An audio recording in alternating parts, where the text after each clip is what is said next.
নমস্কার বন্ধুরা, আমি মনীষা আর কুকিং অনিশা মনীষা চ্যানেলে তোমাদের সকলকে স্বাগত জানাই। আজকেও চলে এসেছি একটা খুব সুন্দর ইউনিক রেসিপি নিয়ে, যেটা হলো বিস্কুট। যেই বিস্কুটটা তোমরা খুব সহজেই কয়েকটা উপকরণের মাধ্যমে বাড়িতেই বানিয়ে নিতে পারবে এই রেসিপিটা পুরোপুরি ফলো করতে। তাহলে চলো শুরু করা যাক। আমি এখানে একটা বোলের মধ্যে নিয়ে নিচ্ছি ময়দা। কাপ ময়দা তোমরা দেখো, প্রথমে 1 কাপ দিলাম, তারপর আর 1 কাপ, মোট 4 কাপ ময়দা আমি এখানে দিয়েছি। এরপরে আমি আগে থেকে চিনি গুঁড়ো করে রেখেছিলাম, ওইটাই আমি দিয়ে দিলাম 5 চামচ। 5 চা চামচ চিনি দেওয়া হয়ে গেলে আমি ওর মধ্যেই দিয়ে দেব একটা 10 টাকা দামের গুঁড়ো আমুল দুধ।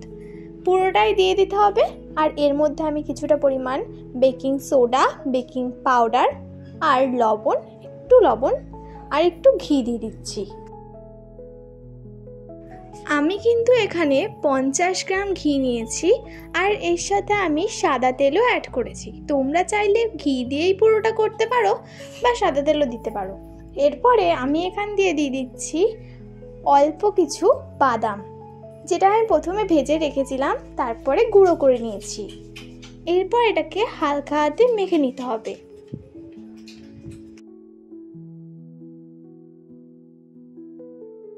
একটু একটু মাখতে হবে, তারপরে আবার উপর দিয়ে সাদা তেল দিতে হবে, যতক্ষণ না ব্যাটারটা সুন্দর করে তৈরি হচ্ছে।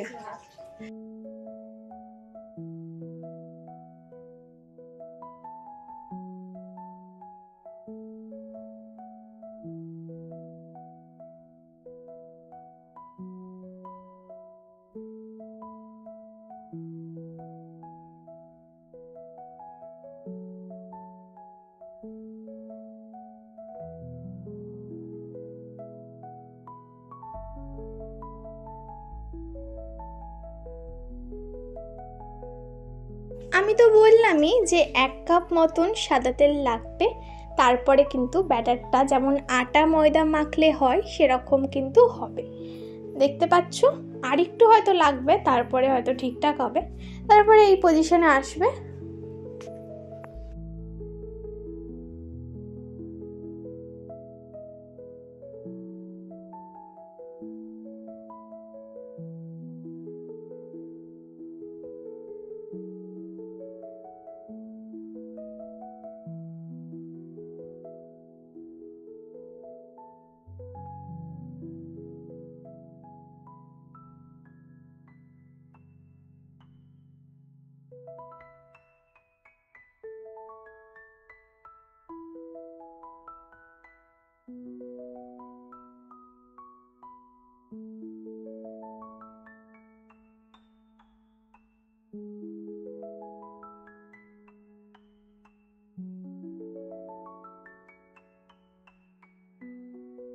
অনেকক্ষণ খুব সুন্দর করে মাখা হয়ে গেলে আমি এবার হাতের সাহায্যে এগুলোকে গোল গোল করে নিচ্ছি।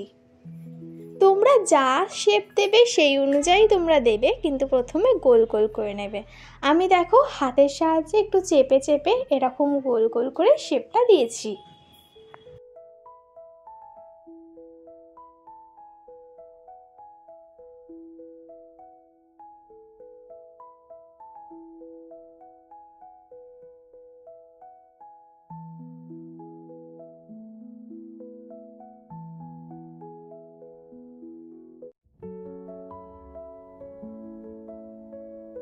ঠিক এরকমভাবেই আমি প্রত্যেকটা বিস্কুট বানিয়ে নেব।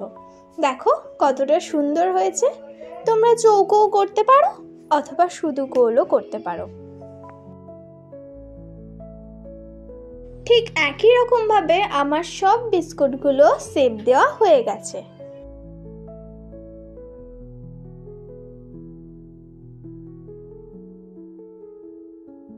বিস্কুটগুলোকে যেন একটু বেশি সুন্দর লাগে, ওই কারণে আমি ওপর থেকে বাদাম দিয়ে দিচ্ছি। দেখো বাদামের গুঁড়ো করে রেখেছিলাম একটুখানি, ওগুলোকে আমি অল্প অল্প করে বিস্কুটের ওপর দিয়ে দিচ্ছি।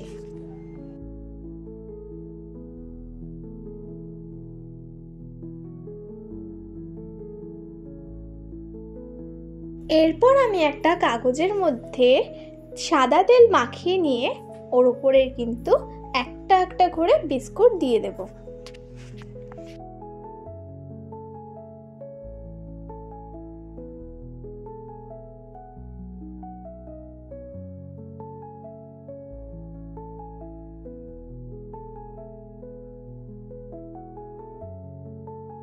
একটা একটা করে বিস্কুট দেওয়া হয়ে গেলে আমি প্যানের মধ্যে আগে থেকে গরম করে রেখেছিলাম লবণ, তার ওপরে একটা স্ট্যান্ড দিয়ে বা কিছু বাটি দিয়ে কিছু একটা দিয়ে ওর ওপরে আমি বিস্কুটগুলো চাপিয়ে দিলাম।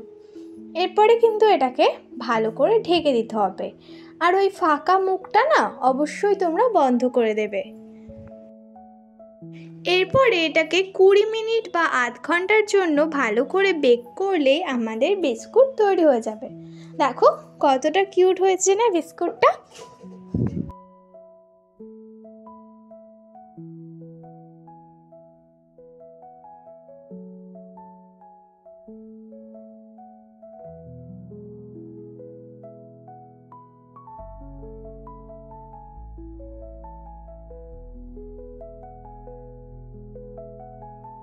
এই সামান্য কিছু উপকরণ দিয়ে কিন্তু তোমরা খুব সহজেই বাড়িতে একটা সুন্দর বিস্কুট তৈরি করতে পারবে, যেটা সবসময় তোমরা খেতে পারো বা অনেক দিনের জন্য সংরক্ষণ করতে পারো।